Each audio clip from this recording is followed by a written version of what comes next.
connect it to the disc that you took, the disc plus that you took prior to this. And so so make sure you've got that disc plus handy as we're going through this, because we're going to have some discussion around that. We're going to go through briefly a course overview. We're going to jump into sort of defining customer service for us, and then we're going to go into the Disc Plus after that. And our objectives for this 3-day training session, the things that we'd really like you to learn are, first of all, to demonstrate a customer service approach, to understand how your own behavior affects the behavior of others, to Hey, yes, Terry. Hello? Oh my goodness. Are you hearing like warbly stuff? Yeah. To demonstrate confidence and skill as a problem solver, to apply techniques to deal with difficult customers, and to make a choice to provide customer service. And I'd like to thank those of you who participated in the survey that we sent out. It really helped us focus the workshop on the things that you said that you need, that were relevant to you as customer service professionals. And um, the the training manual that we sent out is for a full 16-hour customer service course. Uh, as we're going through, I will indicate where we are in that. So in case you've got that handy, in case you printed it out, you can keep up with where we are. We're not doing the entire course because we don't have 16 hours. We only have a little over 6 hours. So we've selected the sessions within that are more pertinent to what you said you needed. So let's start talking about customer service. Okay? So customer service is the way you treat people who support your company. And we typically categorize our customers into two categories when talking about customer service: external customers or internal customers. And one of the things I found interesting when we sent out our survey about external versus internal was that only one of you who responded said that they primarily work with internal customers. The rest were external. So is anyone on the line right now primarily working with internal customers?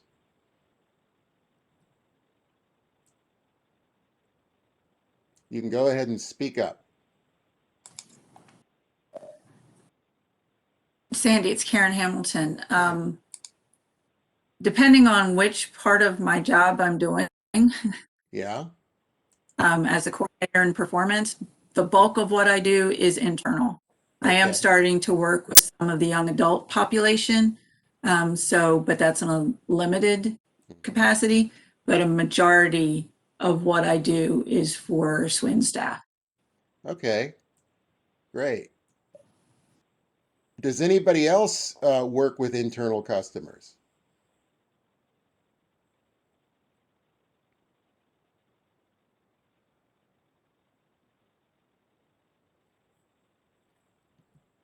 No one? Part of the customer service mindset is being able to identify who your customers are. And as when in my former life, uh, I was in a position where essentially everyone in my organization and outside of my organization were customers. So I had sort of a customer service mindset for dealing with everyone that I dealt with on a day-to-day basis. I supported people within my organization and I supported people outside of my organization. And this last bullet is fairly important. People who provide good customer service earn psychological benefits in addition to any rewards offered by their company. In other words, when you're in a customer service role, it's supposed to energize you. Just the act of helping others, the act of helping other customers is a reward unto itself. Does anyone in here have an experience that they can relay about a situation where they gave customer service in such a way that it really made them feel like they had accomplished something?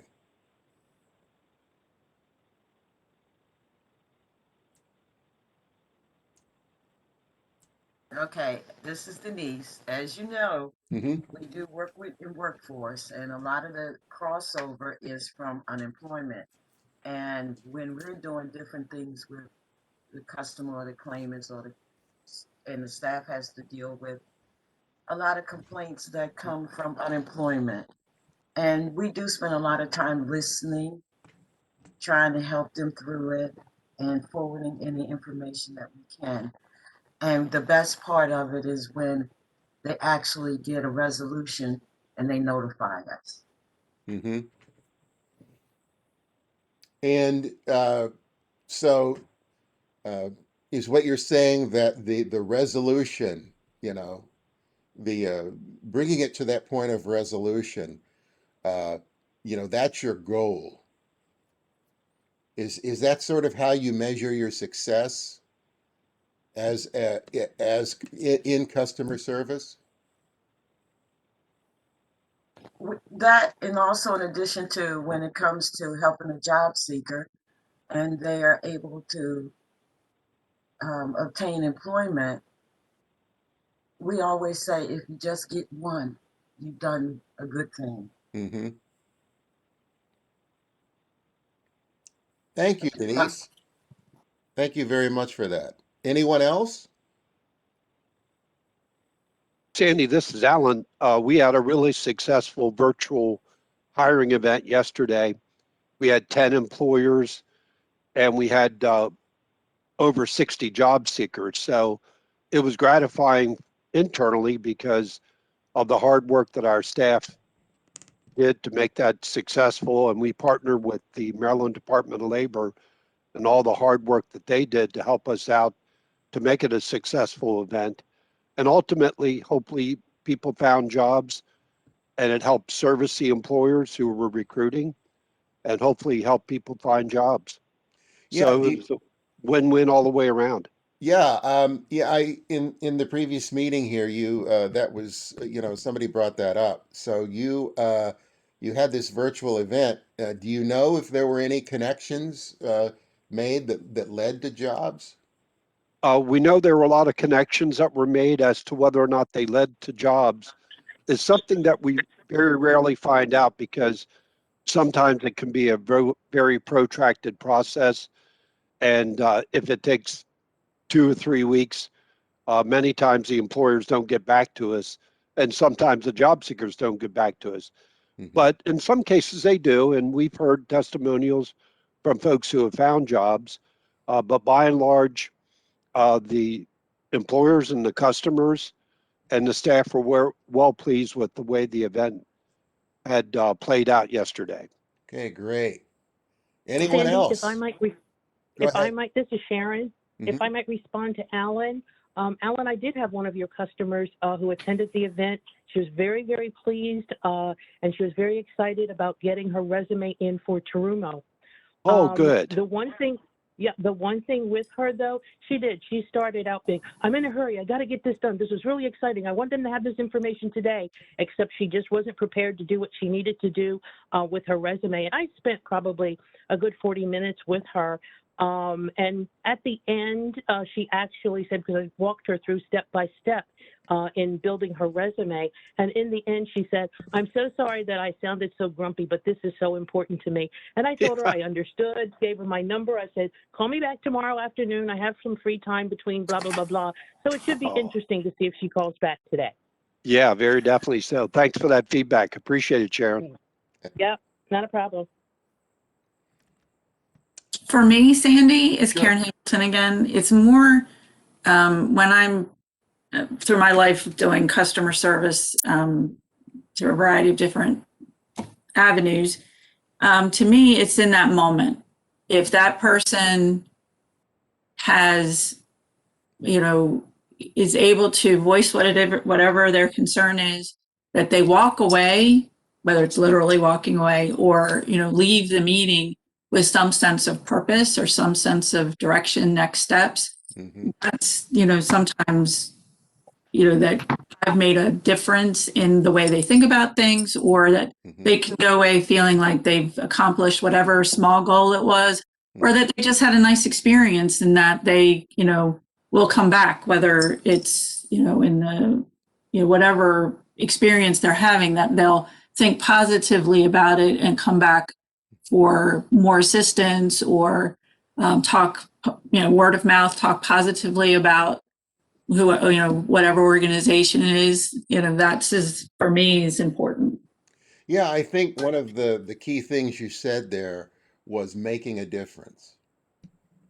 Uh, you know, you go away from the exchange, you go away from the interaction, and you feel like at the end of it, if you're successful, that you've really made a difference.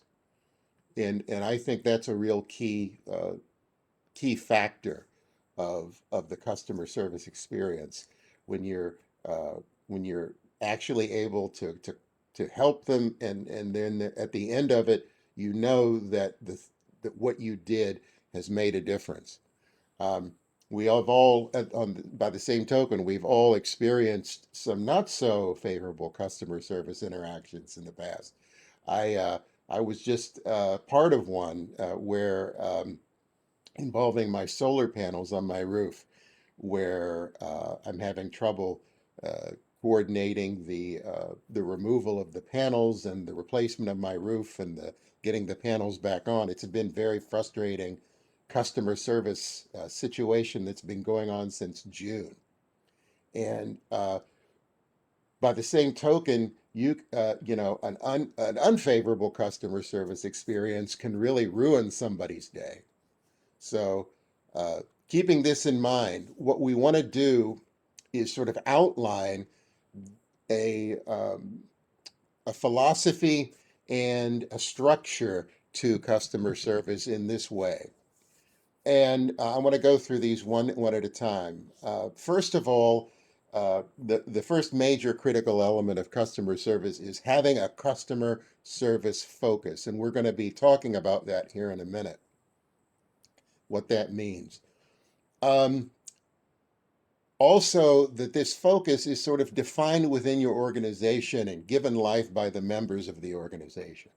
So, customer service is not a slogan, it's actually a philosophy in the organization. And within that organization, you have standards, you have practices, and you have expectations around customer service. And it's given life by the members of the organization on a daily basis. Part of what we do as customer service professionals is we are problem solvers. So being able to help solve a customer's problems, that's an important skill to have. Then being able to measure success and then reinforce it.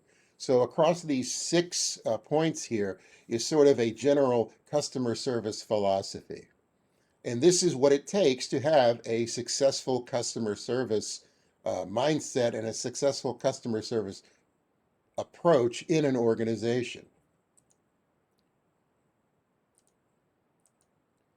So I'd like to go one at a time here. We've got 3 aspects of having a customer service focus, which I'd like for you to give me some feedback on and discuss here. So the first one is this: customer service is a philosophy. It's not a department, a program, or a policy. So what does this mean to you? Is this something that you connect with?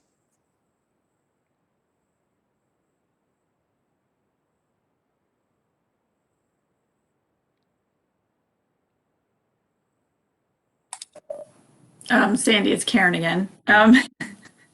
My whole career has been built around customer service, so it is my philosophy. Mm-hmm.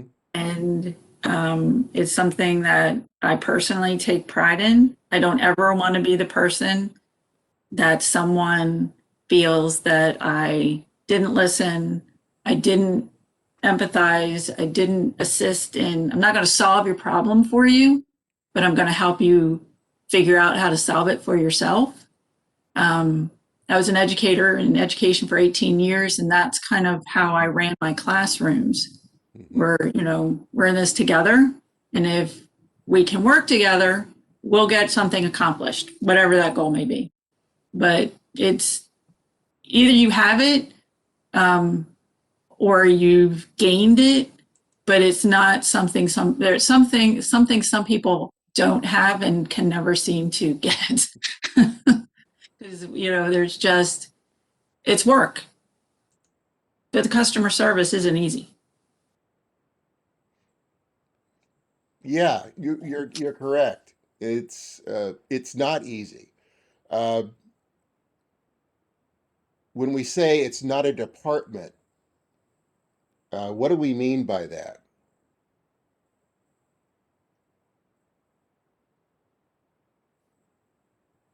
This is Britt from Community Action, and I think when you say that it's not a department, it means that when you call into an agency like ours, whoever you're talking to should be offering customer service. It shouldn't be like, oh, hold on, like this is energy assistance. Let me transfer you to the customer service line so they can be helpful and nice to you. So I think that it is like Karen said, it is work, but everybody should be offering it. So I don't think that it should be considered a department. It should just be instilled in whatever position you have within your agency. Yeah, I think that those are really good points. I think that really what we're getting at with this bullet is that it's it's the level of commitment that everyone in the company or in the organization makes to serving the customer. It's not a department's responsibility, it's everyone's responsibility. Um, Brittany put in the chat box here that she uses a technique called LAST, which is listen, apologize, solve, and thank, and that customer service is everyone's job. So thank you, Brittany, for that. That I had never heard that acronym before. That's interesting. I'm going to have to look that one up. Ooh.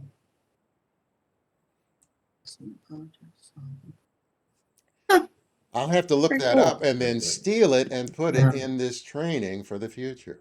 Then the next one, service means meeting, not exceeding customer expectations. Okay, let's discuss this. What do you think this is getting at?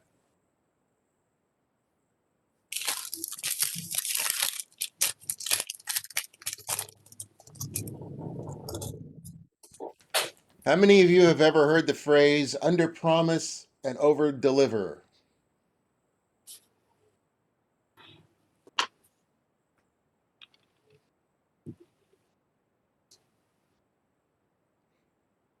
Yeah, Joan has.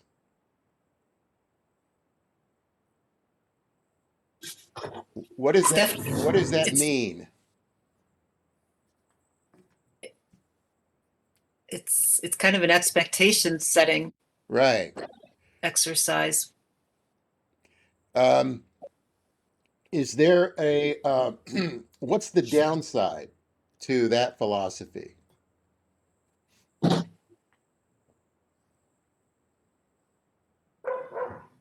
It's a Because good question.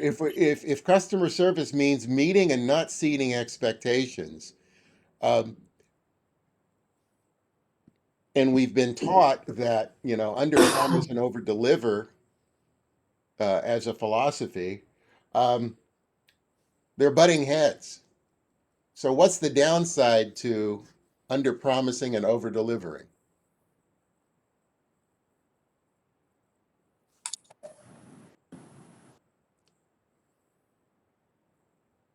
I have to say I haven't ever thought of that.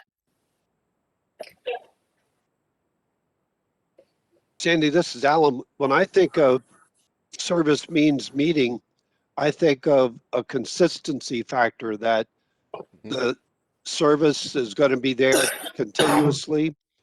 And then we've all had experiences where we've had our service provider exceed the expectations, Mhm. but then again, as a later time develops, maybe fall flat. So I'm thinking consistency, consistent customer service all the way along, unbroken chain, that Mhm. type of thing. That's good, Alan.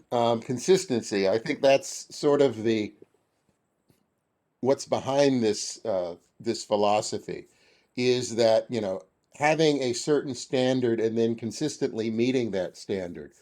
The danger in exceeding standards is that you also raise expectations. So in effect, what you've done is you've created a new standard. And if you now fail to deliver to that new standard, you have not met these heightened expectations. So, um,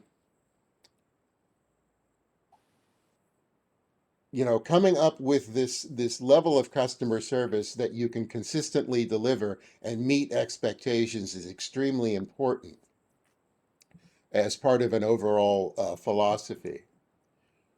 And then the last bullet here, service is not always natural, automatic, or coincidental. What does that mean? How do you connect with that?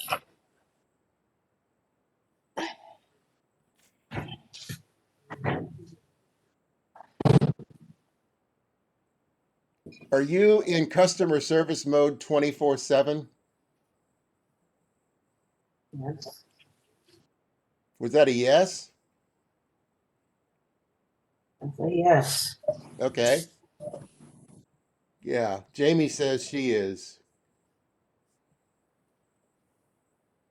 Um, how about others? Are some of you, do some of you find that you go in and out of customer service mode, depending upon the situation? Denise, I believe I am, because you have to think about it. Even it's not necessarily job related, Hmm. but even if I go into a grocery store and I see someone needs something or I can assist, that's still a form of customer service. It doesn't have to be directly related to your employment. Right. Um, is there anyone on the call today for whom the customer service mindset here doesn't come as naturally?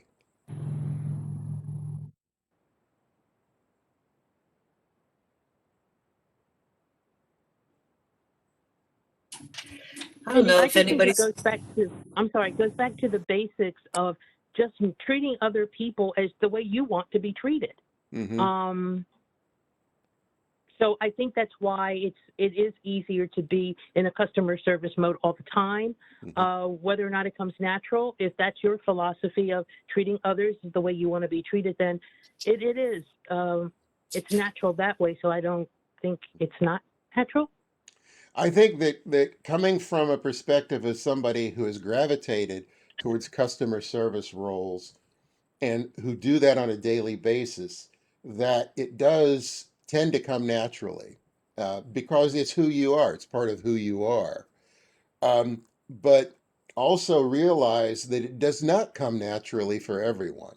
So if we say that customer service is everyone's business, uh, there are going to be people who have a harder time being in that mindset than others.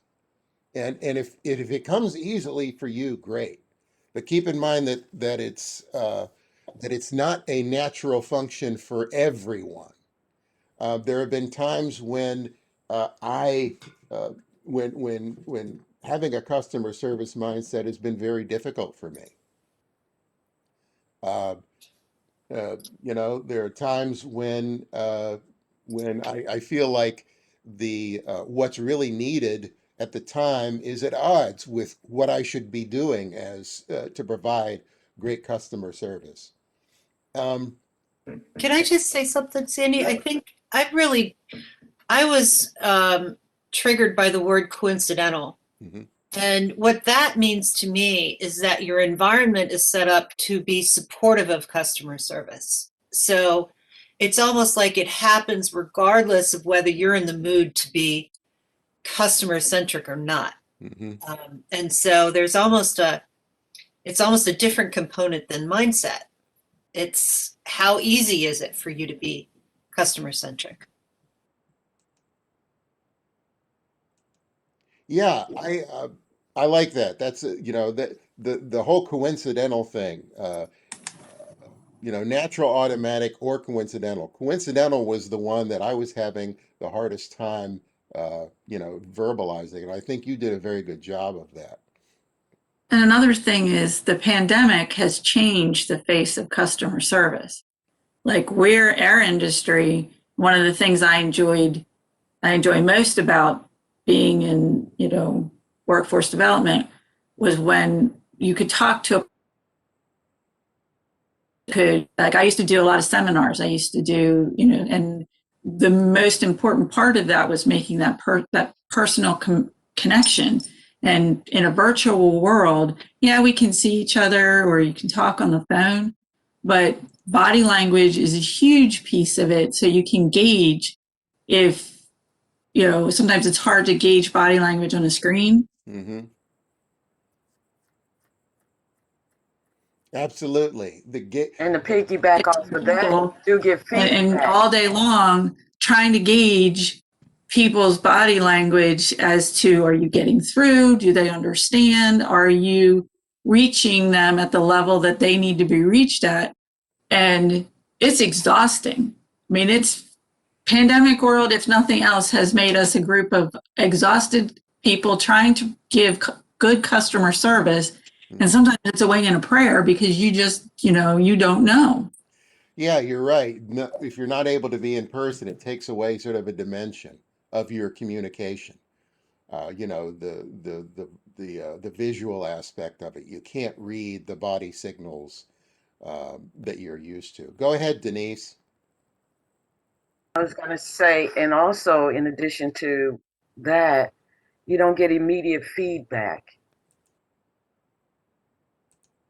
Precisely. Getting immediate feedback is extremely important for me. I really need to have that. It sort of validates that what I'm doing is right and successful and useful in providing results. Okay, let's go ahead and move into the fun part of this. This is looking at you, and I'm not sure who has not taken this, but for those of you who have not taken this yet, feel free to go ahead and take it after we've gone through this. And if you've got your Disc Plus assessment handy there, it'll help as we're going through this.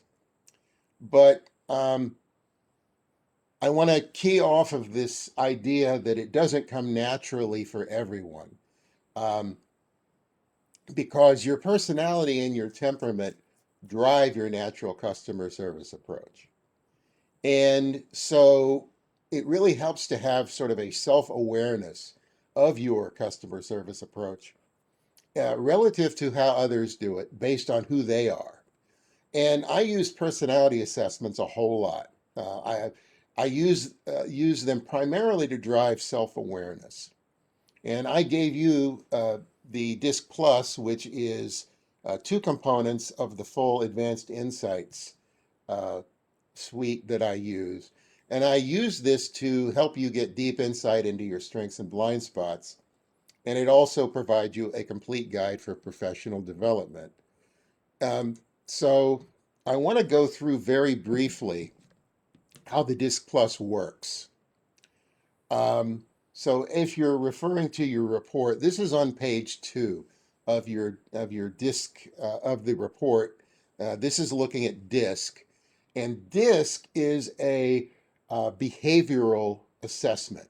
It focuses on how you behave in 4 key dimensions, and I'm going to go through each one of those with you. But on your DISC report, it gives you a score, and the score is between 0 and 100 across 4 different dimensions. And so when we talk about high scores, we're generally talking about scores that are like in the 65 to over range. When we're talking about low scores, we're talking about those that are in like the 35 to lower range. And this is the cheat sheet that comes with the assessment, and it's part of, I think it's on page 8 of the assessment. It's something that I like to use to go through as we're going through understanding what the dimensions are, and then applying them in the exercises and the activities that we're going to do here. So I want to go through each one of these 4. The first dimension in the disc is the D in the disc, stands for decisive. And it looks at how you tend to approach problems and make decisions. So let's say that you've been given a problem to work on, to resolve, and you've got a very high D score. If you have a high D score, you look at that problem as an obstacle, and it's preventing you from moving forward and getting the results you want. So you tend to plow right through that because you're driving and forceful and daring, and you want to get through that problem really quickly. So you have your solutions at the ready. You don't want to dwell on the problem for that long. You want to come up with a solution really quickly and then solve it and get through, because that's an impediment. It's an obstacle, that problem, and you want to get past it as quickly as possible. If you have a lower D score, it's the complete opposite. If you're given a problem, you want to examine the problem. You want to understand the problem. You want to assess the problem, gather up all the facts, talk to people. Your approach is more inquisitive. You tend to be more deliberate and conservative in your approach. And so you're willing to take the time it needs to solve that problem. High D people tend to display anger or irritability when faced with a problem, because again, it's an obstacle. It gets in their way. So they might seem like they're angry when in fact that they're not. They're just dealing with the problem.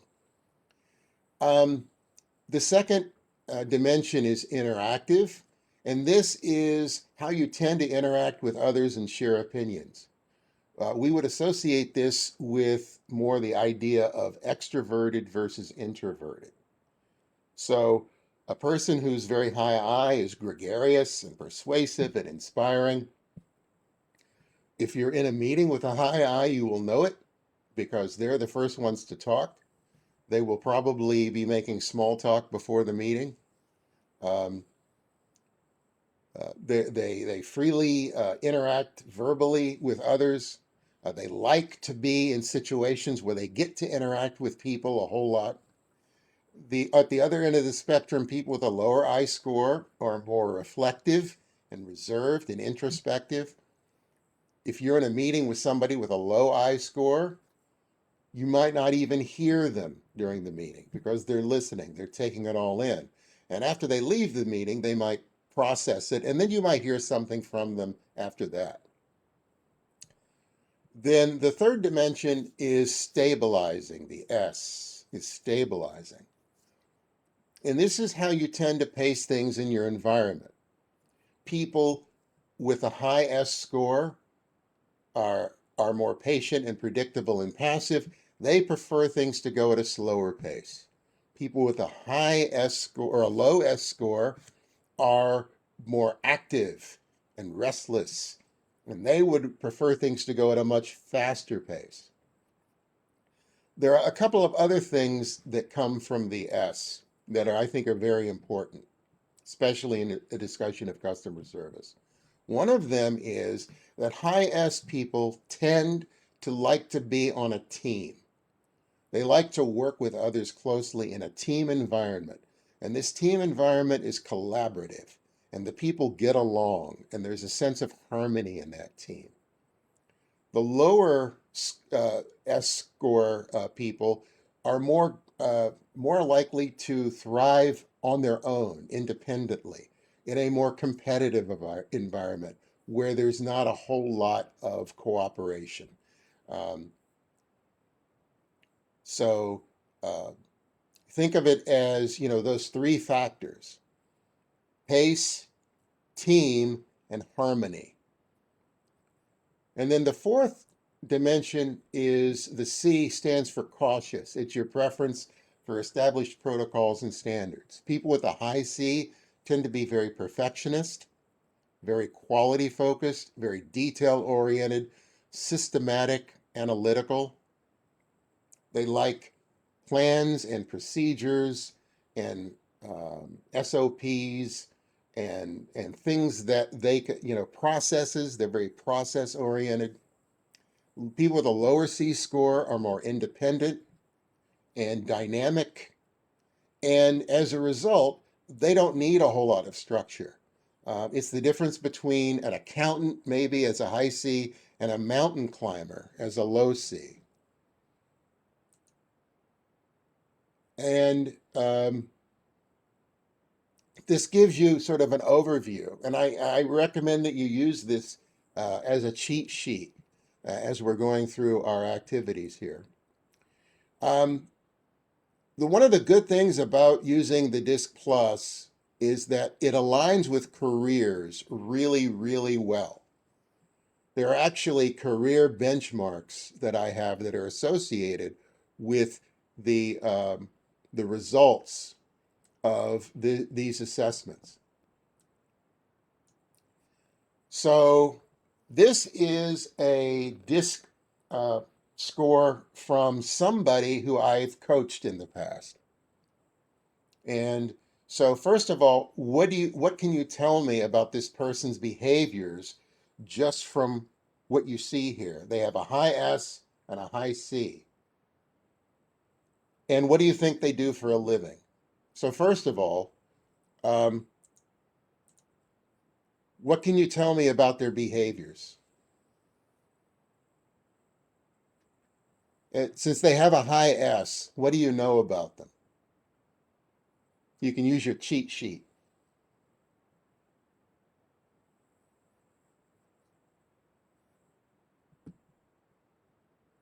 Okay, Sheila says, and oh, you can use your chat if you don't want to say. Sheila says, this person's a team player. Yeah, and so does Joan. This person likes being on a team, don't they? They have a score of 99. Can't get any higher than that. What else do you know about them? How do you think they feel about pace? What kind of pace do you think they like? They're not a risk taker. Right. Slow and steady.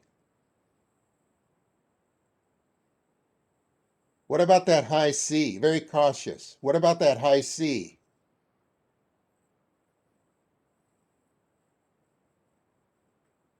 They're a perfectionist. Right. Yeah, they're a thinker.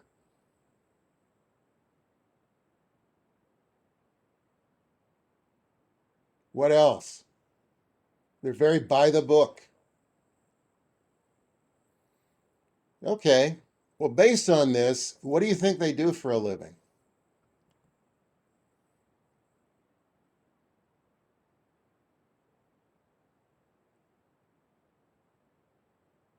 Customer service. Okay. Karen, why do you think they're customer service? Because they're problem solver, they're analytical. Mm-hmm. These are almost my scores exactly. Not quite, but I got a 99 on the S and an 88 on the C. Yeah. They could be in data entry, or data analytics, something like that, because they analyze things, which is kind of what I do. They think things through. I mean, my D was a 17 and a 10. So this is almost me. Not quite, but awful close to me. So I can see is they have What was your I? 5325. Okay. So, yeah, we did this back in 2018. Hmm. And for you did it for Swin staff. Right. And So so I kind of picture this picture is me in a nutshell. I got a couple guesses here. Joan is going to town on this. She guessed accountant, banker, insurance. Any other guesses?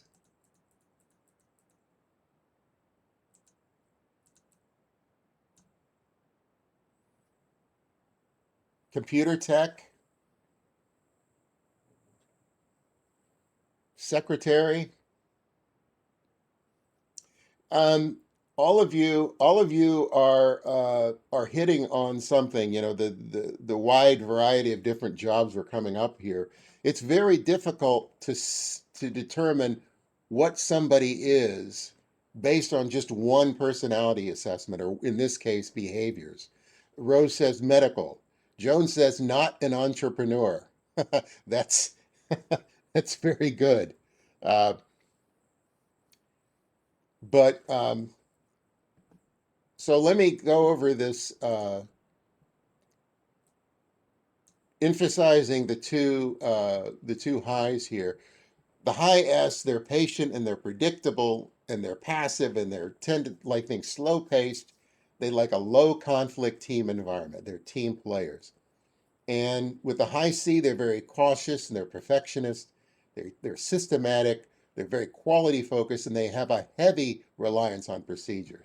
Now, this person just so happens to be an MBA. They were an accounts payable manager for IBM in Dallas, Texas. So you hit it. You hit some of the aspects of this. They're in a financial related field. They're in a field where accuracy and precision are important. Um, but they are also in a field where, as it turns out, being having that high S is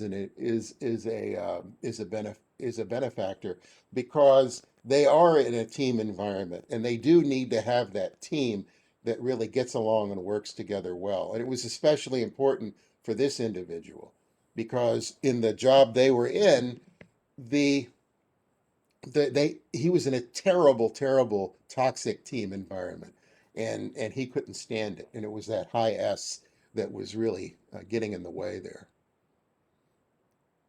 Jamie says lawyer. Yeah, I do see this in lawyers as well. Certain lawyers, especially those like in the tax field, tax attorneys, anything having to do with a lot of rules and regulations and laws, and very structural. So now what we're going to do is to take this cheat sheet and do a 180, and we're going to reverse engineer. So knowing what a customer service person does, I want you to identify there are two ideal high behaviors for a customer service person, statistically speaking. And this is going to be an interesting um, activity and discussion because we're gonna go through this and then we're going to talk about how this relates to ourselves.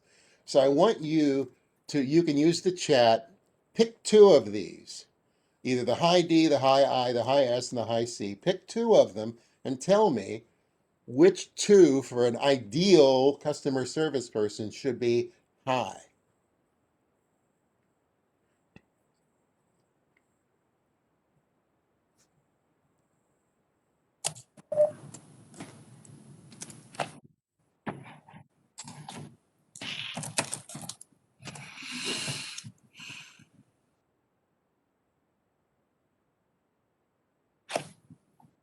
Okay, I got one in the chat room.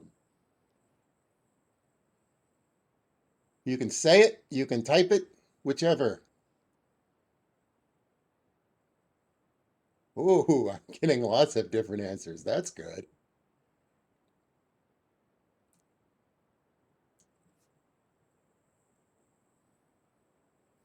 Keep going, keep going.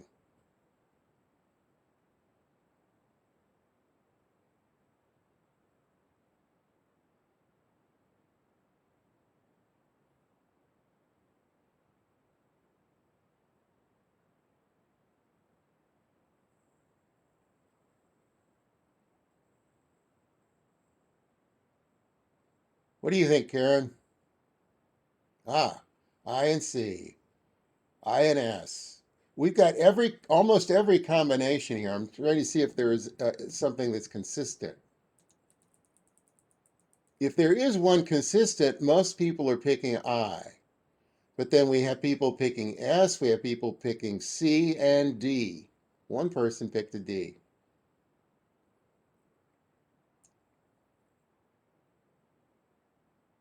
Okay, this is good. Thank you. I think we've got enough here to go. If you take a look at the chat box, you can see the different things that people said. And I would like, first of all, um, for somebody who picked, in this case, it would be, there's only one. Brittany Ogle, you picked a high D. You're the only one who picked a high D. So tell me why you think it would behoove an individual to have a high D as a customer service representative.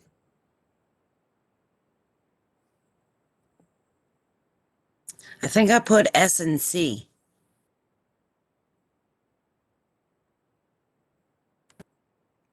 Who just said that? Was that you, Brittany? Yeah, I put S and C. I'm looking at yours. Uh, oh, It's I'm me. sorry. It was Jamie. I'm sorry. I'm reading this wrong. Jamie, it was you. It's me. So I think I've done human services for about 20 years. For me, I find it's funny because in my personality thing, I scored like in the 50%. I was like the middle of the road. Mm-hmm. But I find that my approach to problem solving is really like a kick the door in kind of thing. Mm-hmm. Like I know what to do, how to do it, when to do it. I'm stabilizing as I'm doing it and talking with this person, but I get a result. Mm-hmm. Well, okay. So that's how you relate it to the high D? I did personally, yes. Okay. Um, most everybody picked I, so I'm not gonna talk about that. For those of you who picked the high S, could somebody uh, can somebody relay why you think the high S is important?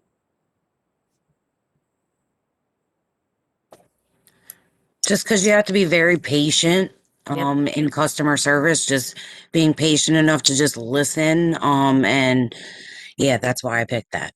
Okay. Yeah. I agree with her. And then how about the high C? Why do you feel that high C is important?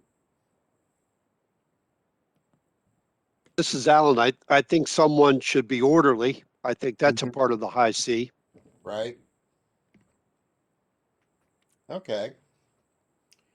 Well, I'm going to tell you, when I say statistically speaking, this is what I mean. I have a set of statistical benchmarks for about a little over 60 career fields. And these statistical benchmarks were developed by taking high performing people in various jobs and doing a statistical analysis of their scores. So in this case, you would have maybe 300 people take the DISC Plus, and you would take a look at their scores, and you would identify the ones that are very high performing, and you would say, what do these people have in common, statistically speaking? What do they have in common? And from that, you now have a benchmark that you can use to hire, you can use it to develop, you can use it to coach. Um, and the benchmark for customer service rep is high I and high S. The D is actually low, and the C is right around the middle. So the reason high I and high S statistically tend to show up a lot in high performing customer service people is the first thing that you need to do is establish rapport. And high I people tend to be very good at establishing that initial rapport.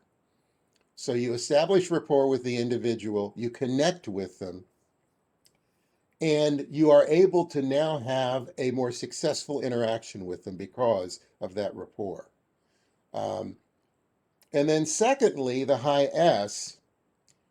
The high S is there because of the need to come out of the interaction with a solution that is harmonious. You are achieving a harmonious end. So that high S really benefits you. There is a degree of procedure involved, and we're going to, when we go into the values index, we'll talk a little bit about that. There is some procedural aspect to this, but not so much that it drives you into the high C. And then the lower D is because this is a dynamic situation where when you're helping a customer, you're not quite sure what to expect. So being able to explore the problem with them becomes an enabler. So what do you guys think of this? I can say for a fact that different customer service roles in different sectors might be a little different. In other words, we could fine tune this for maybe a customer service professional that is focused on people looking for careers. This is a very generic customer service representative. So does this make sense to you?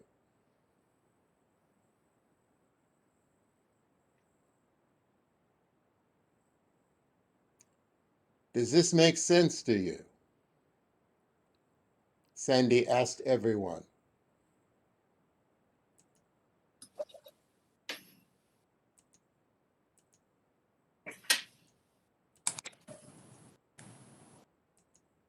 Building a rapport is important. So I see the high I. Mhm. I'm moderate with the I. I'm more introverted than extroverted, but this is something that I can put on like a hat. Mhm. So my personality is introverted, Mhm. but because of what I've done for the last many years, I can be that outward person Mhm. as the situation requires. It's Okay. adaptability.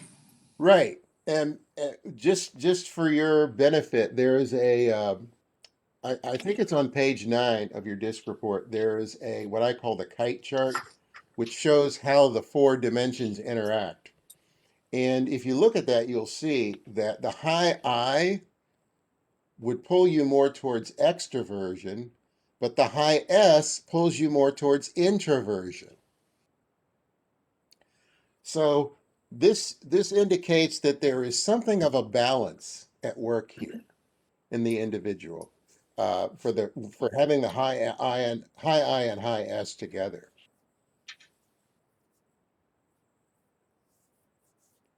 What about does anyone else?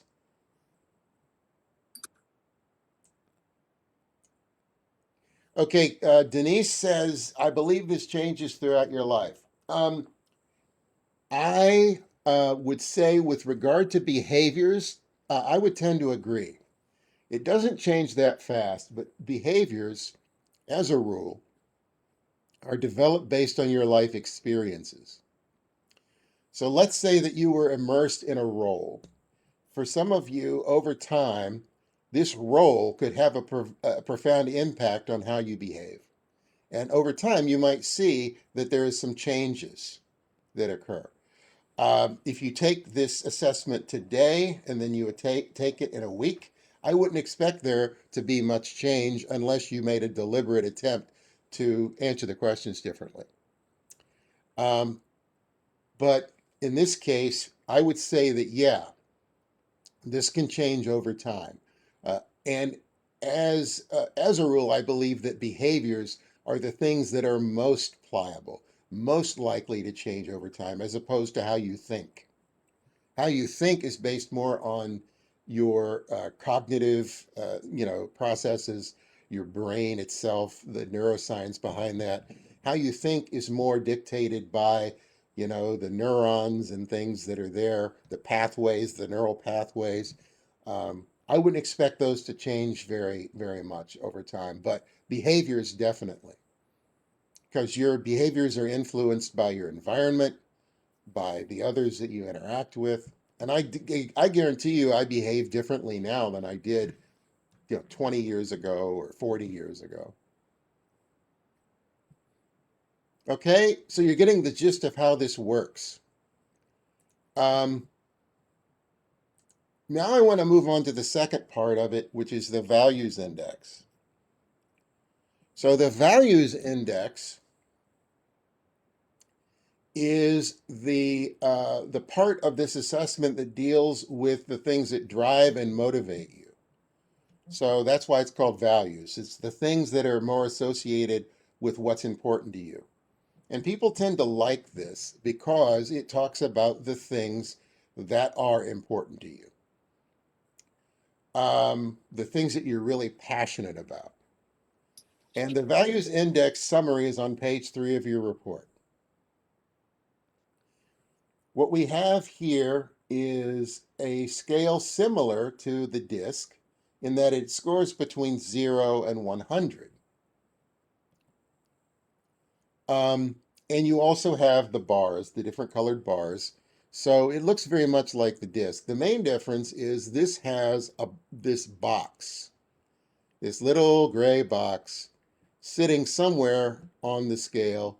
And in the middle of that gray box is a line that is labeled in the first dimension here as norm. So what this means is the line labeled norm represents the average score of everyone who has ever taken the assessment. So in this case, the aesthetic bar here, the average score looks like it's about north of 40, so somewhere between 40 and 41. And then the box that surrounds it represents one standard deviation on either side. And for those of you who don't have a background in statistics, what that means is 68% of the people who have ever taken this assessment, their scores fall within that gray box. So when we talk about a high score or a low score or a very high score or a very low score, we talk about scores that fall outside of the box.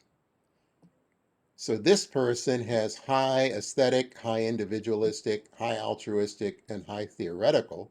They have very low regulatory, and they have low political. And then their economic falls right inside the box. So this person has 4 high and 2 low values. This person, I wouldn't say that they're a mess, but they are driven by many, many different things. Let me now go into a description of the different dimensions. So we're going to start at the top here. The first is the aesthetic dimension, and that is the drive for form, harmony, beauty, and balance. So can you think of some careers that might align with that really well?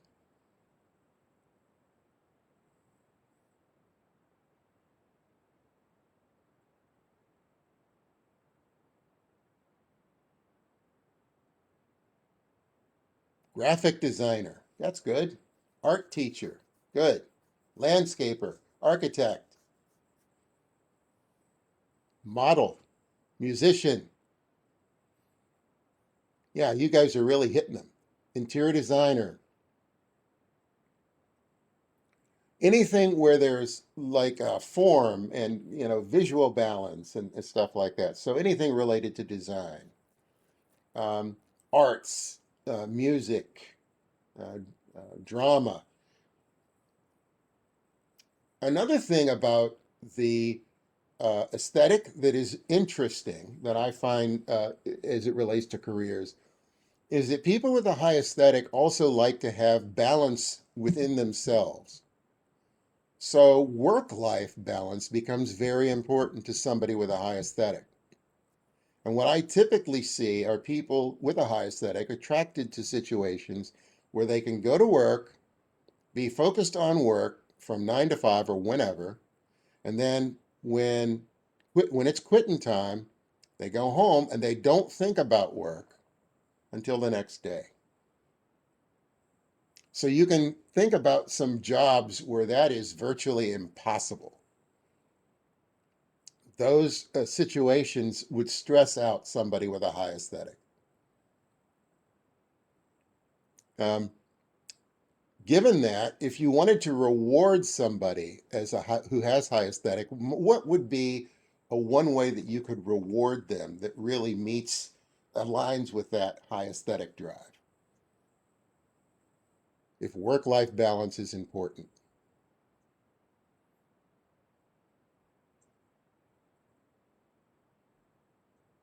Yeah, flexibility, a 4-day work week. Let's say that they were doing a project and they were really successful in that project, huge results, and their boss says, here's a reward. What do you think that reward would be for somebody with a high aesthetic?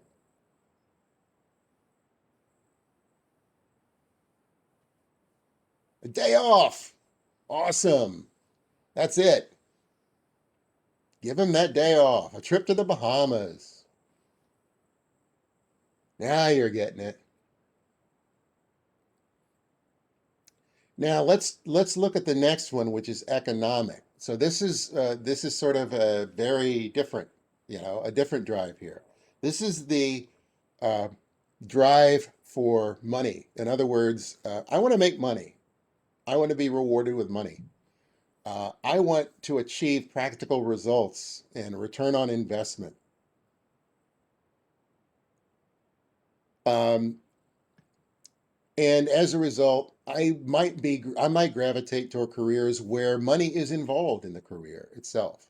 So what are some of the careers you'd associate with this? A business owner, a banker. Good. House flippers. Excellent. A CEO.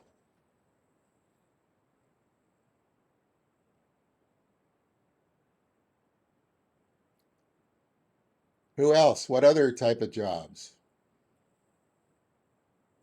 Stockbroker.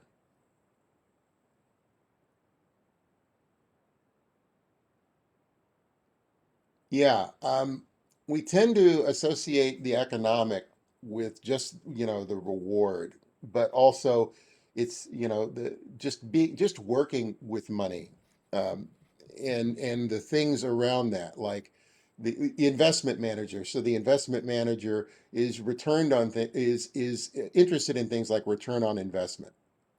They, more analytical with regard to those type of things, benefits, uh, risk reward, return on investment. How do you reward somebody who is economically driven for a job well done? Bonus. Give them that cash bonus. Okay, the next is individualistic. That's the orange one. The individualistic drive is the drive to do things your own way. In other words, you want to be independent and you do things in a unique way. And you sort of have your own way of doing things. And as a result, you are uh, the go-to person for doing the things that you do. And you have your own personal brand about you. So what are some careers that you would associate with that, where that would be important? Entrepreneur, small business owner, shop owner.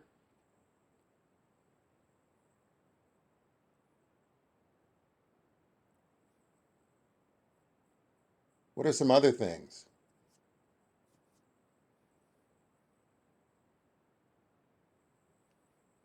Something where your personal brand is important. Writer, a jewelry maker, a chef, car sales. Sales in general is associated with this. A salesperson has a persona that they want to have their own brand. They want to associate, they want people, their customers, to associate them with what they do. And so they will always come back to them for that thing. If you want to really crush somebody with high individualistic drive, if you want to crush their spirit, if you want to crush their creativity, assign them to work for a micromanager. The micromanager will siphon off their will to live. I had a micromanager. I was working for a micromanager once, who I eventually had to fire because he was stifling my independence to a degree that I felt it was very difficult, if not impossible, to deliver results. So high individualistic is very important. It's one of my drives, and it's very important to me. The next one is political. Now, it's very similar to individualistic, but it's subtly different. Political means the drive to be in charge.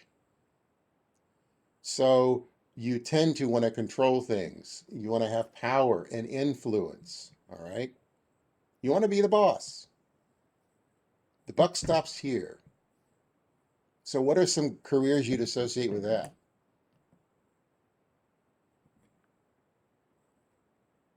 Judge, CEO, government work, military officer, supervisor,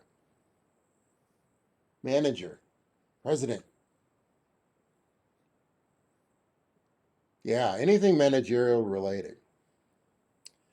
We also find people with this drive are often attracted to things where they can manage things like programs. So like a program manager or a project manager.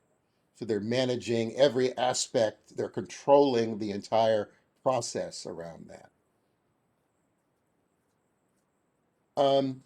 The highly driven political person wants to be recognized. Yeah, some coworkers. Yeah, they want to be recognized, and they like the trappings that come with that position that they have, the power and influence. So, what would be a great way to reward someone with a high political drive?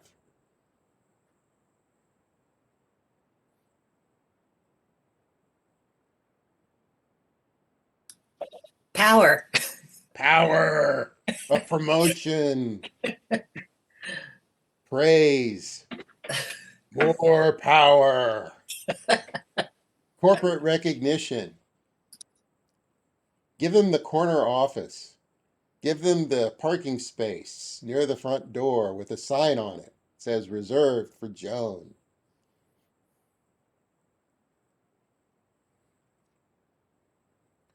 Um, Garage parking. Yeah, let them park in the garage next to the elevator. Joan, Joan says that she's surprised that she's very high on this because she doesn't think herself in that way. I'm high on this too. And the last thing I wanted to do was be a supervisor. You know, it's the it's the managing things aspect of it, I think, that comes out with us. You know, a seat by the window. That's right. Then the next one, the fifth one, the yellow one is altruistic, which is the drive to help others, selflessly help others. So altruism, service, helping others, putting others' needs ahead of your own. What are some careers that you would associate with that? Social work, nurse, clergy, medical, lawyer, okay? Anything where you're helping others, right? Case managers.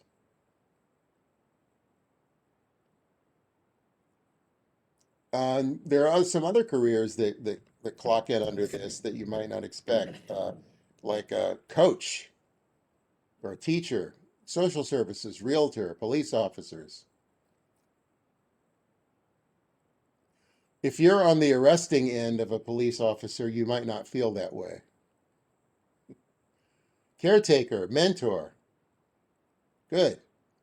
The thing that I have to have people watch out for with regard to this particular drive, some are driven to help others so high that um, they neglect their own needs.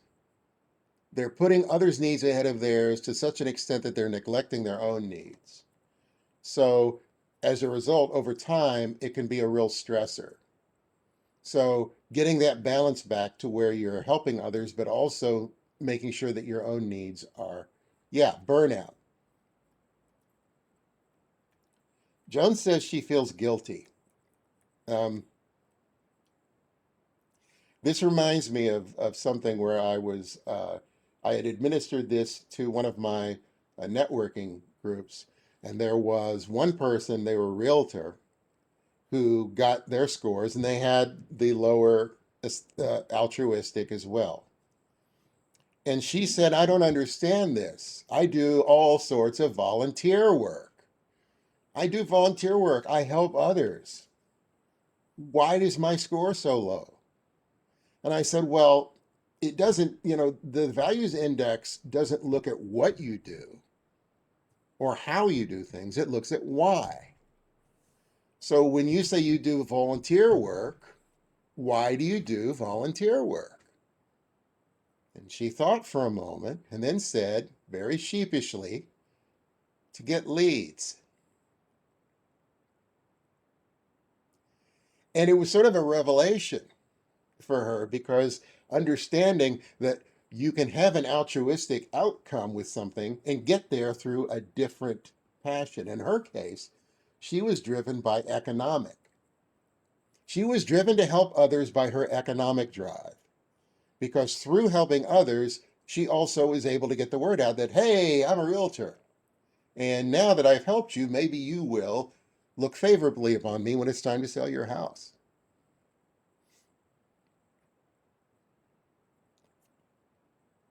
The next is regulatory. This is the drive to have like lots of structure and order and routine in your life. There are people who are put into a situation who have the high regulatory drive where there's not a lot of structure, and in that case, they will develop and create their own structure. If the drive is high enough. So, what are some careers you would associate with a high regulatory drive? Auditor.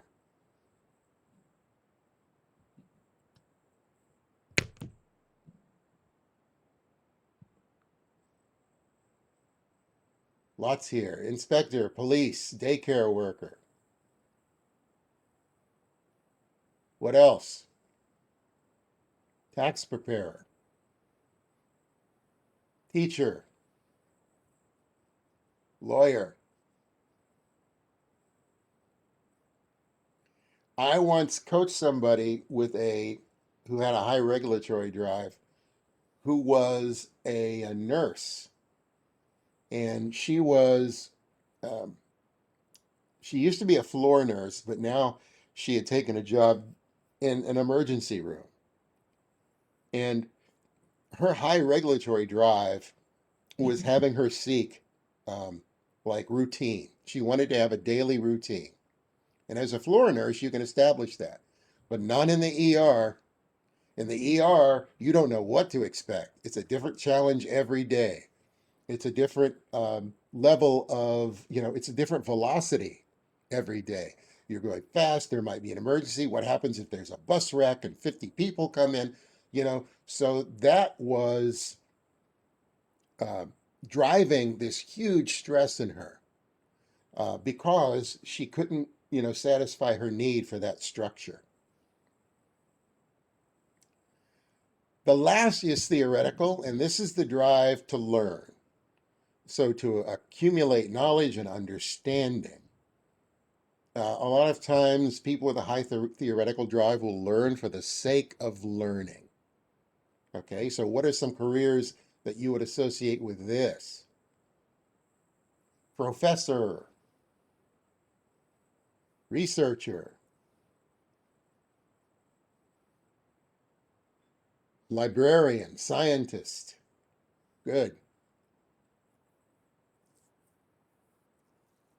Perpetual college student.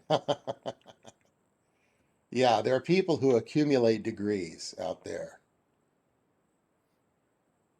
Joan, aren't you getting an additional degree as we speak here? Aren't you?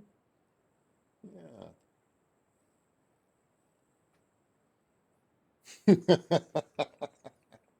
Yeah, me too. Uh, the high theoretical drive people tend to be more analytical. They tend to like to be in problem solving situations where they can learn about the problem and then understand the problem, get to the root cause. A lot of times, people with a high theoretical drive have a hard time getting past this this step. In other words, understanding and learning.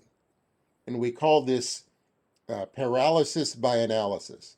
We want to analyze the problem and analyze the problem and analyze the problem without moving forward to solve the problem. So one thing high theoretical folks need to learn is I can only I can only satisfy my theoretical drive for so long, and then I have to move forward. We have to figure out a way to move forward eventually. It's also the tendency, you get online to look up something and you get lost Oh yeah. in an hour of fascinating research. And yeah, so that's something I've had to learn how to manage. Yeah, that happens with me all the time when I'm searching for something online or when I'm on YouTube. Yeah. I'll just go down a rabbit hole, and I'm like, then in 2 hours later, I'm like, why did I start this? Right, exactly. What was I trying to do there? What was I trying to do here? I'm a lot smarter now, but I'm no closer to solving my problem. Um, so we're going to do the same thing, the same two activities here for the values index. So this is a person who I know. This is actually one of my networking buddies. And what can you tell me from what you see here? What can you tell me about their motivators and what do you think they do for a living? So they have high economic, high political, and high regulatory. So what do you know about them because of that? What does the high economic tell you about them?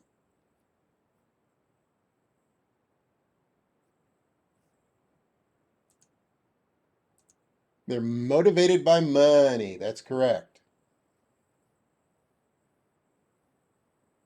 What does the high political tell you about them?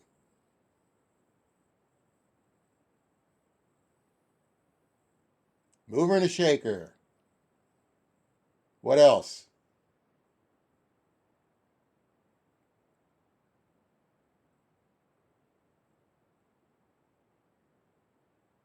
The leader.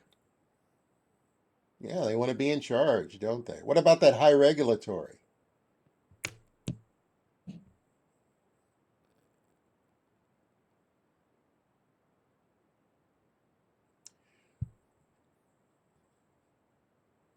Order, right? Structure. So money, authority, and structure. So we've got some guesses here: politician, army, congressman, doctor.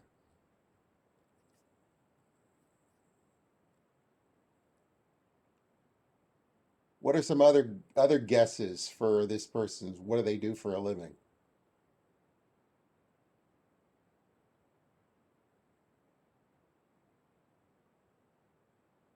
Insurance broker. Fred wrote in this chat thing, there's a section that's about control, power, and influence. And he wrote some co-workers. So yeah, I And saw it's from that. India. Who's he talking about? Figured there was a story behind that, but I wasn't sure what it was.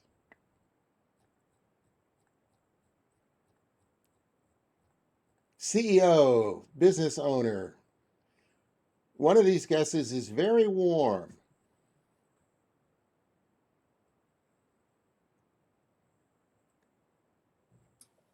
I actually thought Alan's insurance broker, that's got some potential there. Well,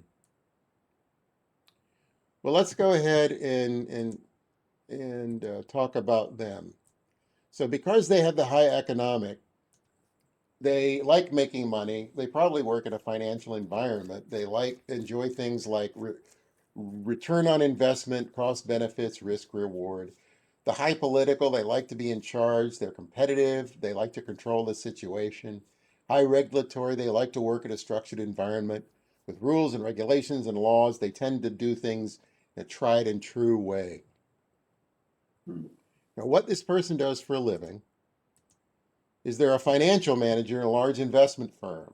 The investment firm happens to be Wells Fargo.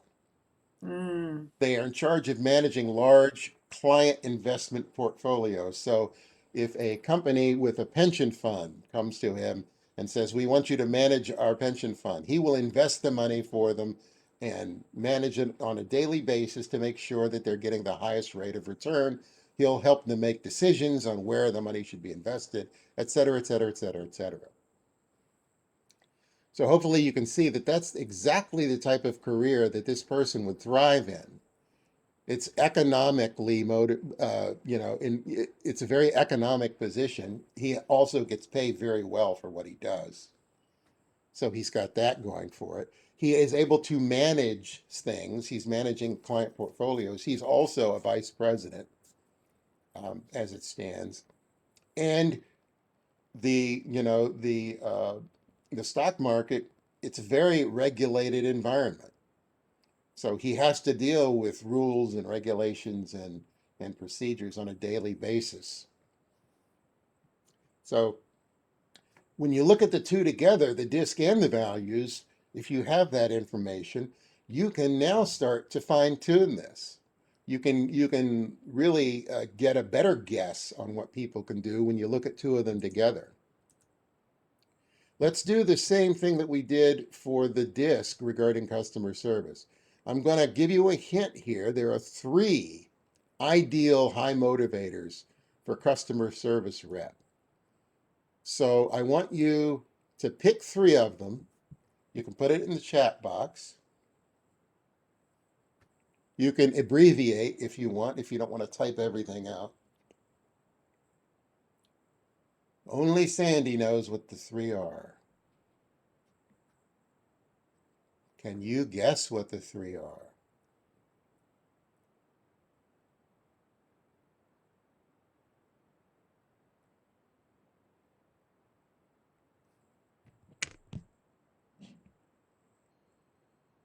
We got one guess: economic, altruistic, aesthetic.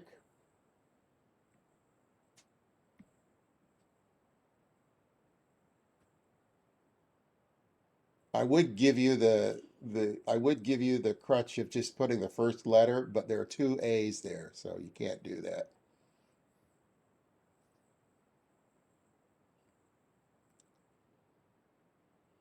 Let's have some more guesses here. Aesthetic, altruistic, regulatory, okay? Altruistic, aesthetic, individualistic. Political, altruistic, regulatory.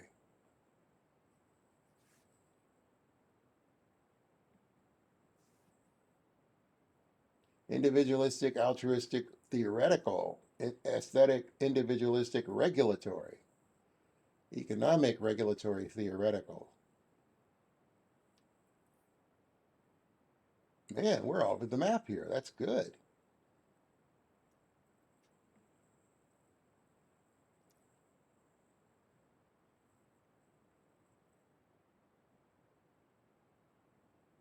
We got some more guesses?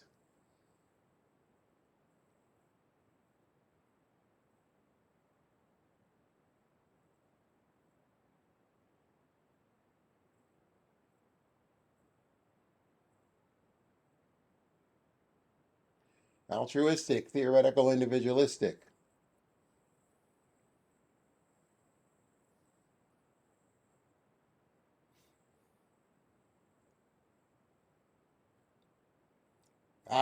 Got an abbreviator here. Reg Theo Alturer. Got it. All right.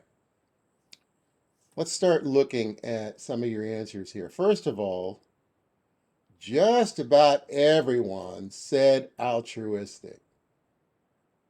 There's a few of you who didn't.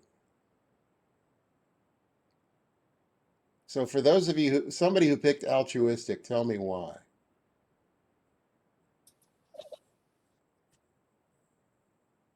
You have to have a desire to help. A desire to help others.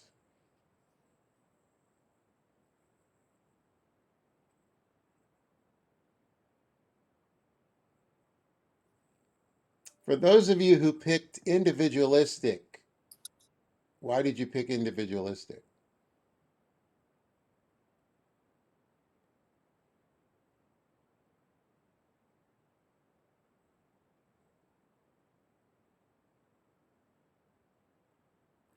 I, let me amend that. I'm going to ask a very specific question here. Nicole, you picked Yes. individualistic and regulatory. Why did you pick individualistic and regulatory? I picked it because we are all different Mm-hmm. and unique in a certain way. Mm-hmm.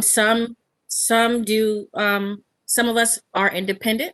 Mm-hmm. Um and then I picked regulatory because we do need structure in our life, order in our life. And like for me, you know, when I get up in the morning, I have a routine Yeah. that I do, you know, as a case manager. I gotta get on, log on, go, you know, get into my email, read my emails, you know, and then start work. So that's Mhm. why I picked it.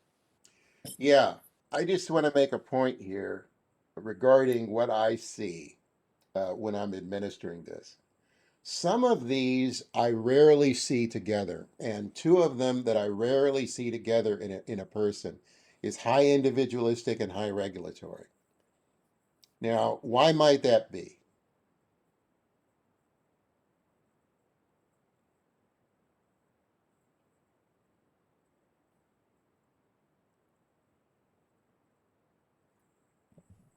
They're kind of opposites. They With are, independence, yeah. you do your own thing, If you're but driven to be regulatory, you have to independent, follow a routine. right? If you're driven to be independent, yeah. Sheila says one is a rule follower, the other likes to make their own rules. That's a good summary. If I want to be independent and do things my own way, I don't want to have structure imposed upon me. I don't want to be told this is the way you do it. So I'm more of a rule breaker, right? Um, I want to be able to find the best way to do something regardless of structure. So that's why I rarely see the two of them in an individual. I always, if I ever do see it, I like to have a conversation with them as to find out how do they balance that?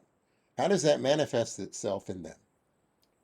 There is another pair of that I rarely see together, and that's economic and altruistic. I do see it from time to time, but very rarely. Can you think of one career where altruistic and economic together might be important?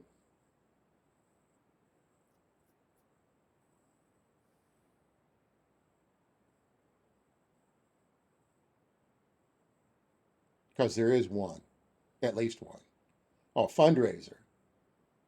I hadn't thought of that one. That might be. I'd like to see that. The one I had in mind was doctor.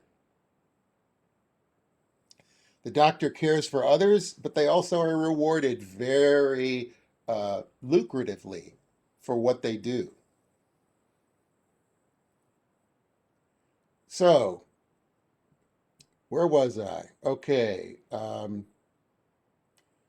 For those somebody who picked theoretical, why did you pick theoretical?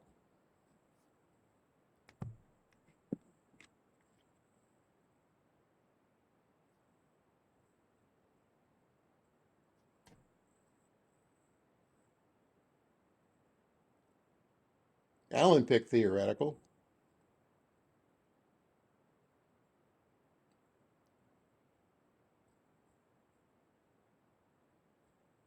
Alan? Yep, I said I just put it in the chat. I thought they Oh. should be understanding. Okay. Yeah, I'm sorry. Right.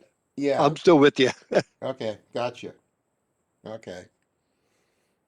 Right. This is I love to see the real wide range of responses that we got here. A lot of this has to do with, yeah, Rose says you need to be able to understand your customer and acknowledge their issues. Right.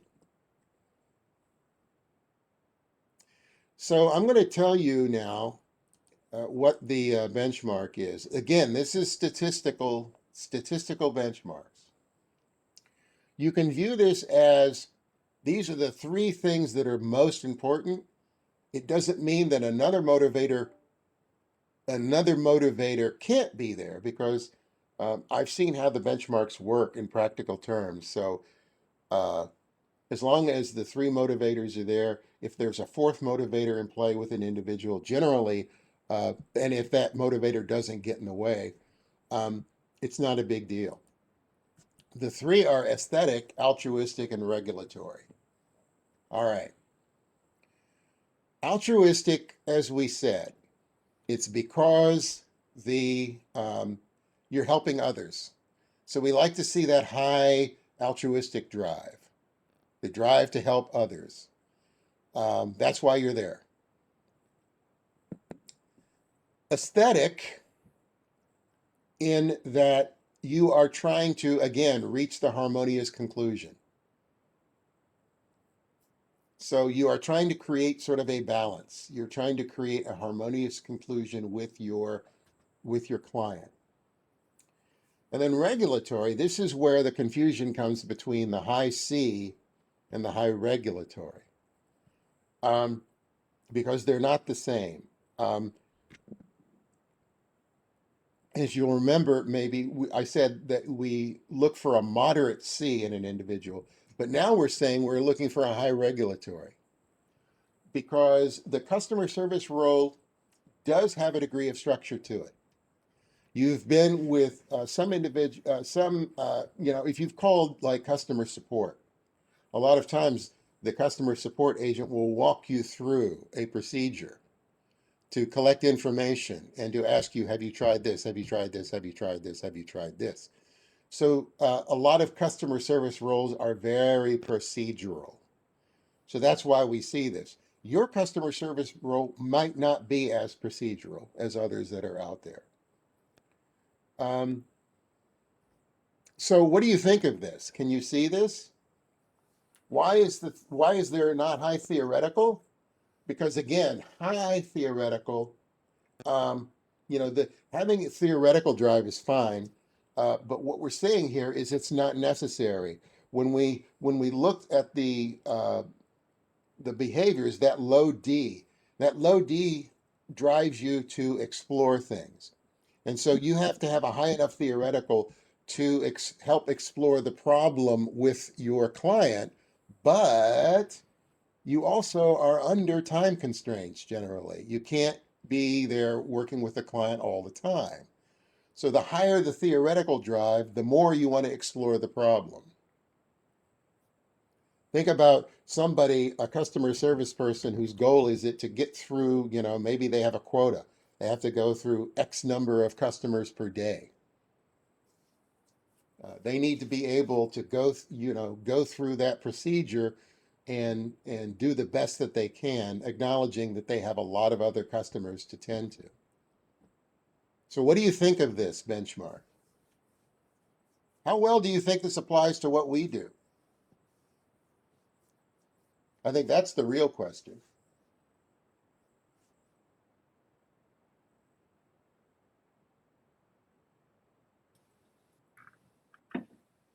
So if we find that we don't really match up against this from our own values index, Mm-hmm. is there anything that can be done to bridge that gap Yeah, to become better? you should just quit. Okay. Yes, there are. First, and we're going to get to that because I do want to talk about this as it relates to So let's do that right now. Let's talk about this right now. So first thing I want to know is, let's talk about this question. I've got the benchmark targets here on the left. So the high I, the high S, D, the aesthetic, altruistic, and regulatory drive for values. So taking a look at your report, how well do your behaviors and values align with that benchmark? Do any of you hit all 5?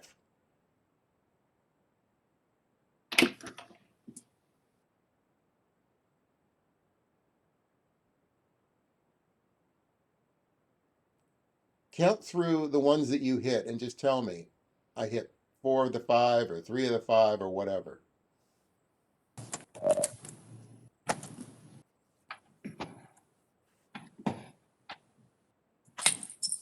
The only one I don't have is the high I. I have everything else. Denise has 5 out of 6, so she found a 6th.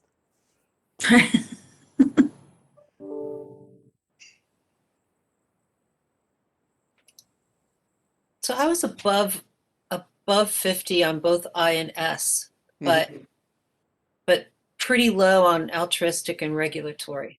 Mm-hmm. And medium on aesthetics. So I guess I have. Well, think about this, Joan, because for you and me, customer service is more transactional. It's more in the moment where you're working with a customer as opposed to somebody whose job it is to, take phone calls and work with, 30 customers a day Yeah. to help them solve their problems in a limited time. So, think about how our benchmark wouldn't be a customer service benchmark. Our benchmark would be a consultant benchmark. Okay. It Yeah. would take into account all the different things that we do. This is why I say this benchmark might not apply ideally to us, as a whole here. But Yeah. I do want to know. I've got some people have responded, but not everybody.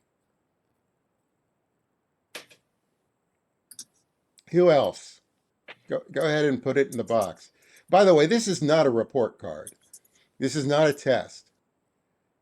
This is a self-assessment. So Nicole's asking, what chart are we looking at? You look at your results on page 2 and page 3.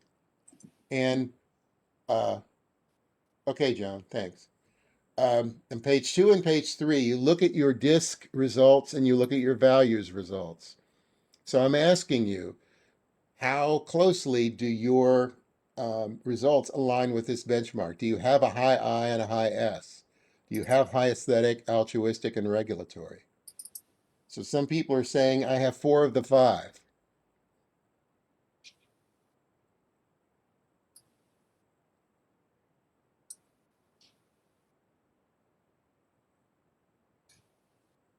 That answer your question, Nicole?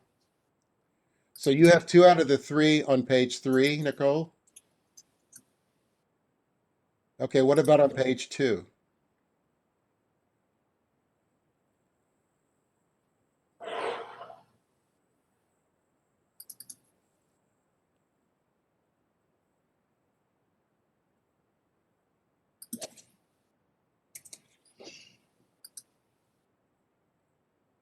Okay, so Nicole, you have 2 you have both on page 2 and 2 out of the 3 on page 3, so you got 4 out of the 5. Britt has 3 out of 3. I guess that's the values. What about your behaviors on page 2?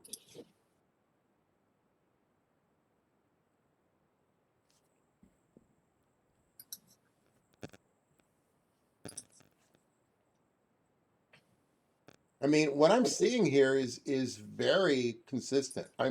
If you have 4 of the 5, that's really good. That's it kind of confirms that what we're doing is close enough to the assumptions that went into making this benchmark.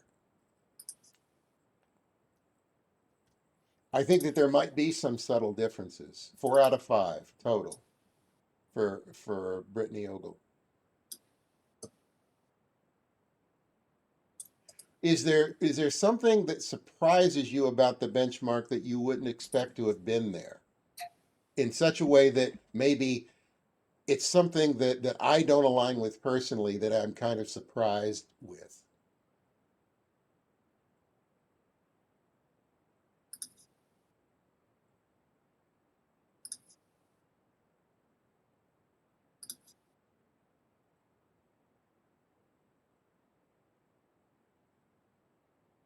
Don't everybody talk at once.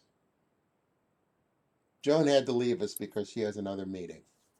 I was surprised that my aesthetic was low. Yeah? Yes, I Why? was. Because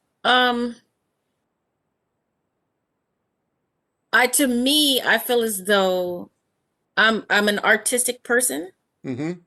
and I do have, high quality. I try to push myself to be better. Mm-hmm. So like my expectations for myself are high. Mm-hmm.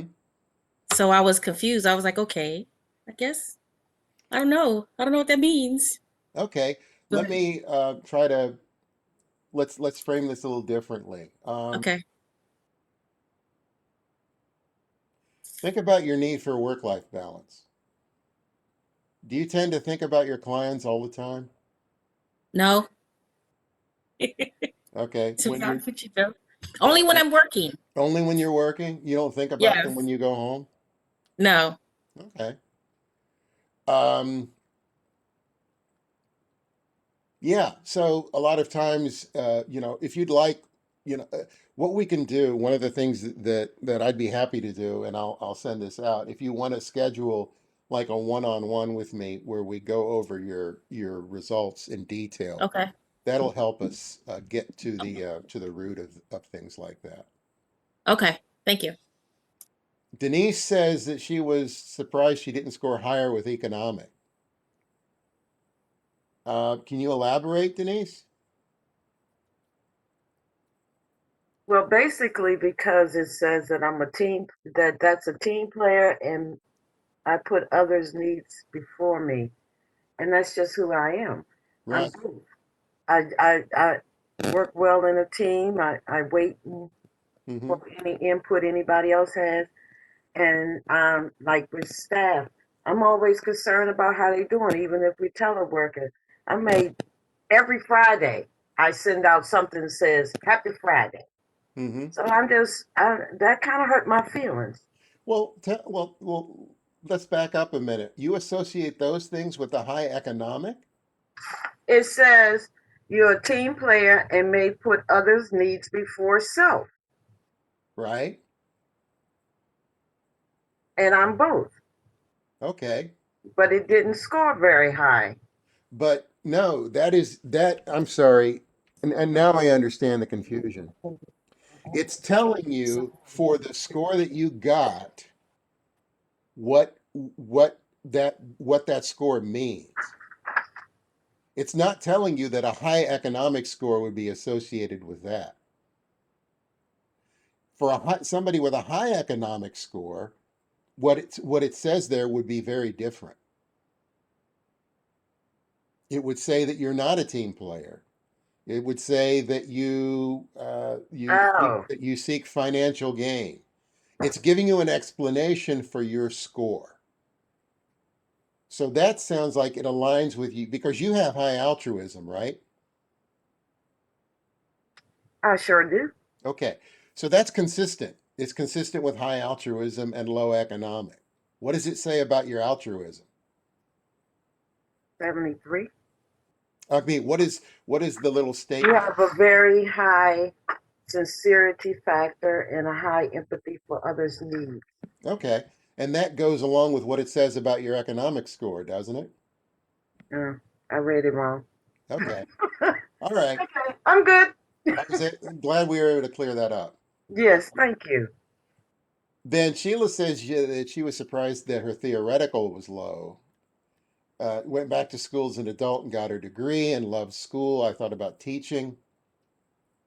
Again, I'd be happy to go over this one-on-one, but what we, I don't know how low, when you say low, your score was, but um, think about think about purpose when it comes to learning. Okay, 33. Thank you. Purpose when it comes to learning.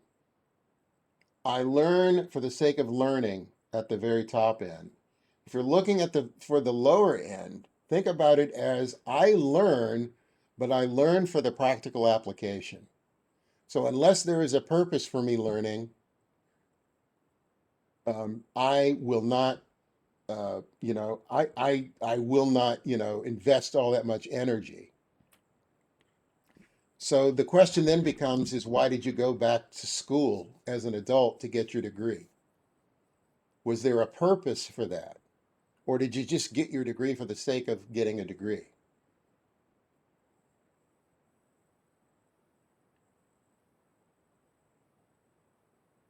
Right. So this is how, I mean, the stuff that we're doing today, you would be surprised at how how people receive this, how people, there are people who are really into this type of thing, who just want to learn for the sake of learning about themselves to gain that self-awareness. And then there are people who say, unless I can have a practical application for this, this is not going to mean anything to me, right? So the practical application here is to take this information and use it to now make you a better customer service professional. So the way that we do that is by realizing, first of all, what strengths you bring to the customer service role. What is it about your personality? You know, what is it about those 4 out of the 5 that everyone seems to say that they have that you bring to the customer service role that you can say, this is a strength. This helps me. These are the things about my personality that make me successful as a customer service person. So what might some of those things be? All through your report, there are examples of strengths associated um, with your personality. So, over the weekend, it might be a good idea, if you haven't read through it already, to go through and highlight those strengths. But as a high I, as a high S, as a high aesthetic, as a high altruistic, as a high regulatory, what strengths do you bring to the role? What are some of the strengths that you, looking at your results, pick out your top strength, put it in the chat box.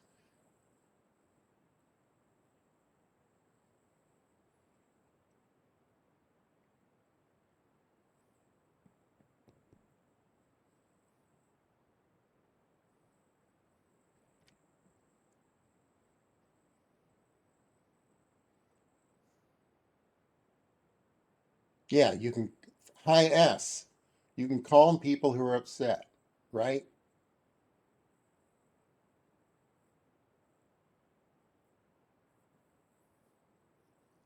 Listening skills.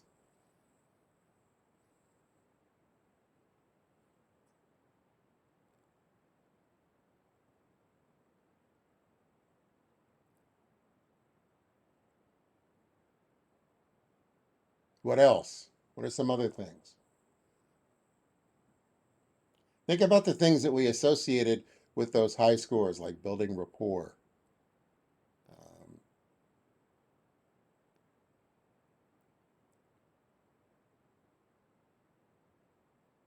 Being a team player.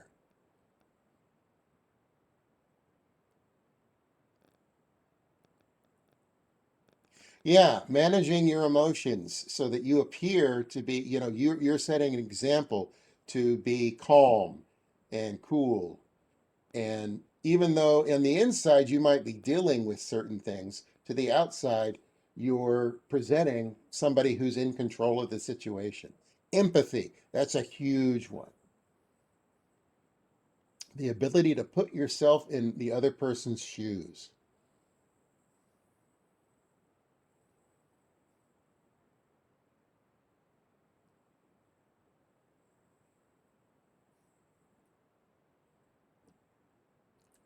How about some of the blind spots that you might have from what you've seen here that might be getting in the way?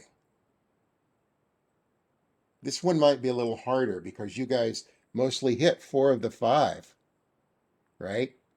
So maybe take a look at that 5th one that you didn't hit and say, maybe I have some blind spots based on this that I need to be aware of. What are some blind spots that you think you might have?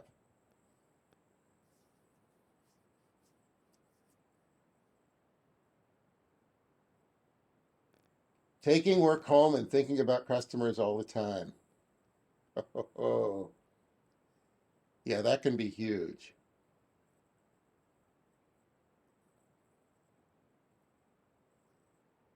Not coming to a solution. Can you elaborate on that, Denise?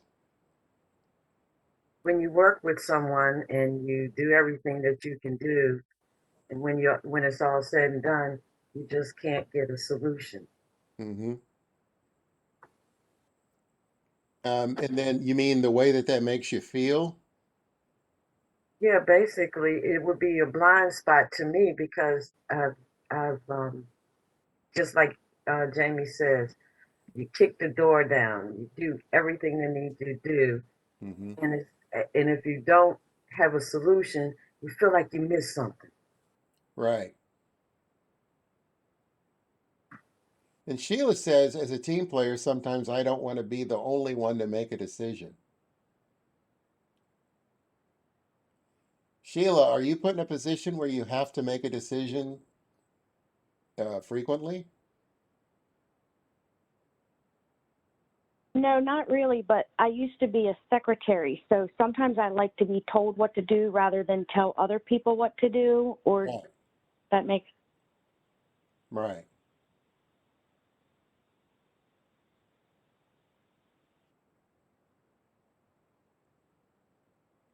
Does anybody else have any awareness of blind spots now that they think that they can relate to their role as a customer service person?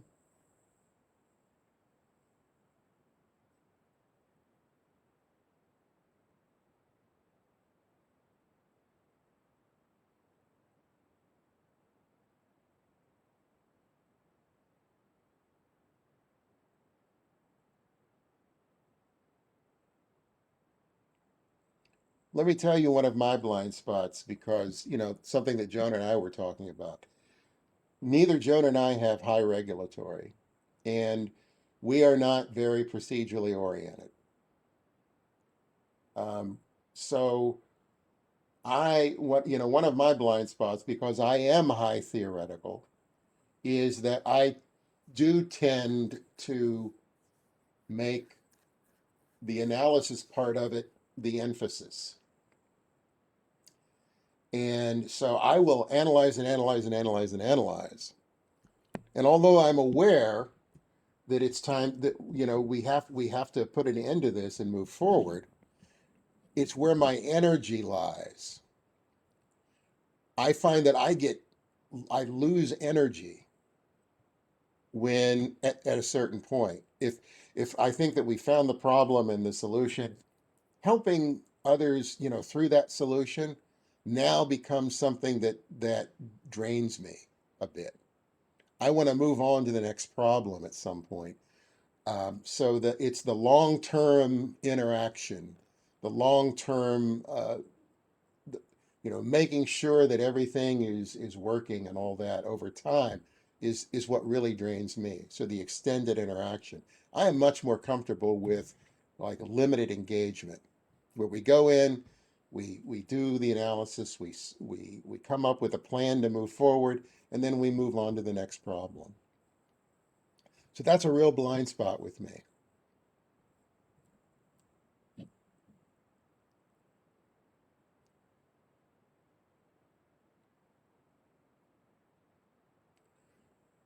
This is something that might come out better for you if you go through the results. And that's why I say I'm happy to do a one-on-one with you. And I'll send something out later that'll allow us to do that. Do you have any questions? Because we're coming up on the end here.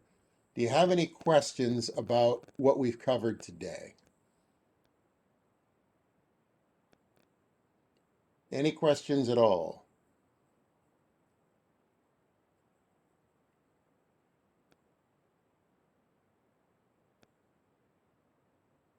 You can always email me or call me with your questions as well, if any of them come up. For homework, I've got a little something for you to do between now and Tuesday. In your workbook, you will see a section called Section 6, which is setting your goals.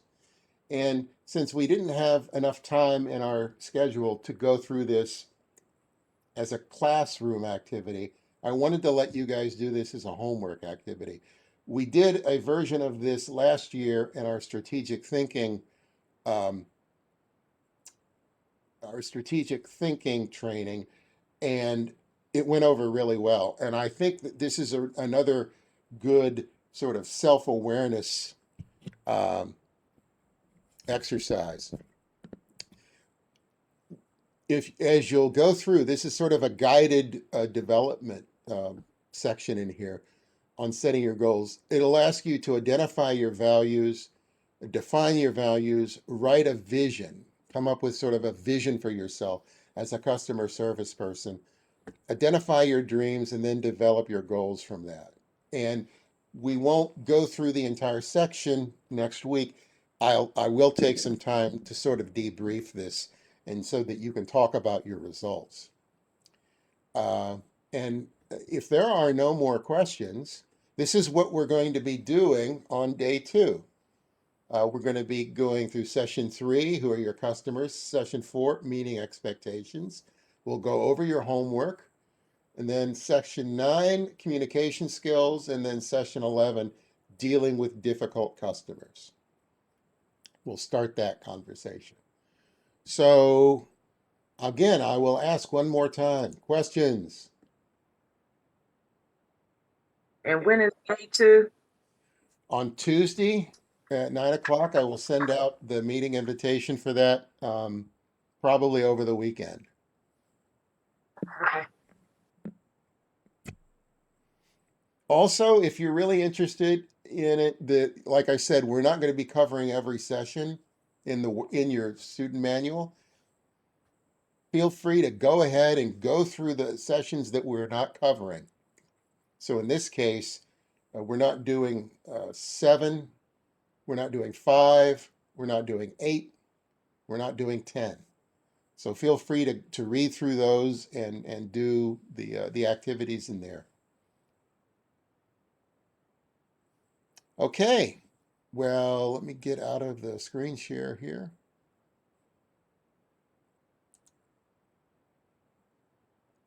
All right, well, we made it through day 1.